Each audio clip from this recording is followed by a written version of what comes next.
Officials say a dog that was shot in Bangor yesterday has died and the owner has been charged. It happened on March Street. The dog, Blink, was an 8-year-old Staffordshire Terrier. That's according to her owner. Bangor police say their investigation shows Blink was not tethered nor in her owner's control when she ran aggressively toward a neighbor's driveway where the neighbor and his young children were. They say the neighbor yelled at the dog and Blink leapt over a small barrier and continued toward the man and his children. Bangor police say the man then fired at the dog. Authorities say the owner of the dog had previously been warned by the animal control officer for not controlling the dog.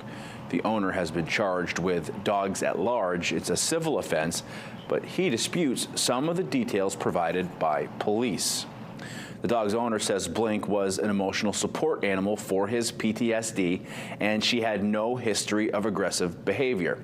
He said he does not recall getting a notice regarding leaving her off leash and said he was holding Blink by her collar, taking out the trash when the neighbor started yelling at them, agitating the dog.